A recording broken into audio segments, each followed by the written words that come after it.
Friends, myself doctor Rajneesh Kumar Patel. दोस्तों, यदि किसी व्यक्ति के सीने में दर्द उठता है और उसकी ईसीजी या इकोकार्डियोग्राफी या फिर ड्रॉप टी टेस्ट के आधार पर हार्ट अटैक की पुष्टि हो जाती है, तो इसका मतलब उसकी हृदय की नाड़ियों में सिग्निफिकेंट ब्लॉकेज मौजूद हैं। सिग्निफिकेंट ब्लॉकेज का मतलब हृदय की नाड़ियों में 70% या उससे अधिक ब्लॉकेज होना। परंतु क्या कोई ऐसा तरीका है जिसके बेसिस पर हम बिना हार्ट अटैक आए शुरुआत में ही हृदय की नाड़ियों के सिग्निफिकेंट ब्लॉकेज को पहचान सकें?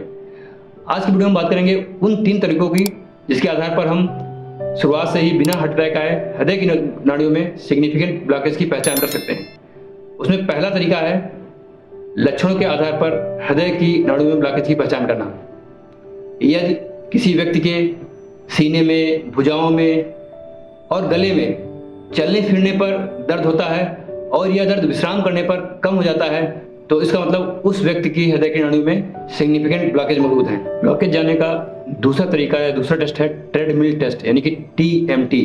टीएमटी भी एक तरह का ईसीजी की रिकॉर्डिंग होता है, परंतु अंतर यह है कि जब हम सामान्यतः ईसीजी करते हैं तो व्यक्ति को लिटा के ईसीजी करते हैं।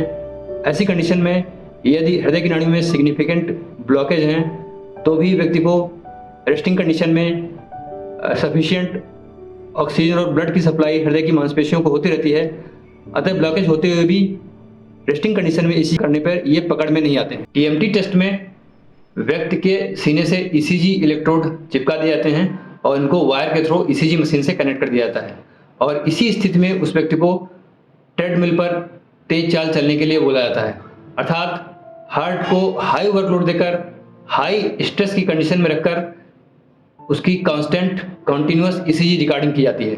हाई वर्कलोड या हाई स्ट्रेस की कंडीशन में हृदय की मांसपेशियों को बहुत ही ज़्यादा ब्लड सप्लाई और ऑक्सीजन सप्लाई की जरूरत होती है और यदि किसी व्यक्ति की हृदय की नाड़ियों में सिग्निफिकेंट ब्लॉकेज हैं तो उसको मांसपेशियों को समुचित मात्रा में ब्लड और ऑक्सीजन की सप्लाई नहीं मिल पाती है।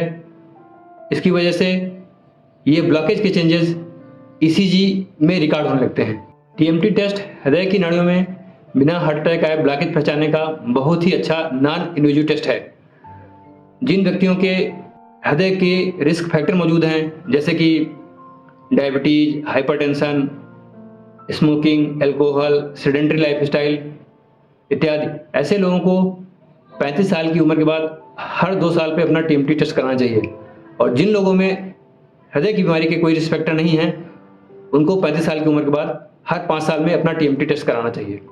हृदय की नाड़ियों में ब्लॉकेज जानने का तीसरा तरीका है एंजियोग्राफी।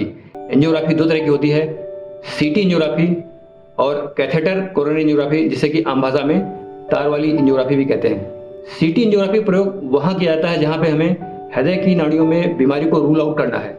अर्थात यदि किसी व्यक्ति के सीने में दर्द हो रहा है और उसका ECG, echocardiography, drop T test और टीएमटी सारे नॉर्मल आ रहे हैं, परंतु हम 100% एश्योर्ड नहीं हो पा रहे हैं कि इस व्यक्ति में हृदय की बीमारी नहीं है या हृदय की नाड़ियों में ब्लॉकेज नहीं है।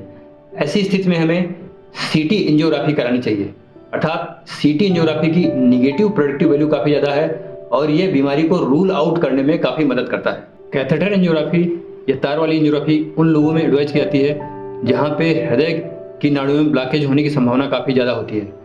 हृदय की नाड़ियों में ब्लॉकेज होने की संभावना इन लोगों में काफ़ी ज़्यादा होती है। ऐसे लोग जिनमें हृदय की नाड़ियों में ब्लॉकेज होने के लक्षण आ रहे हों, जैसे कि चलने फिरने में छाती में दर्द होना और विश्राम करने पे इस दर्द का कम हो जाना, या फिर उनका ईसीजी और इकोकार्डियोग्राफी अबनॉर्मल आ रही हो, या फिर उनका ड्रॉप टी टेस्ट या टीएमटी टेस्ट पॉजिटिव आ रहा हो। ऐसा इसलिए कहा जाता है कि हमें पहले से ही हृदय में ब्लॉकेज होने की संभावना ज़्यादा लग रही है और ऐसी स्थिति में हम कैथेटर एंजियोग्राफी कराते हैं और उसमें ब्लॉकेज निकलते हैं, तो उसी दौरान ब्लॉकेज का ट्रीटमेंट किया जा सकता है।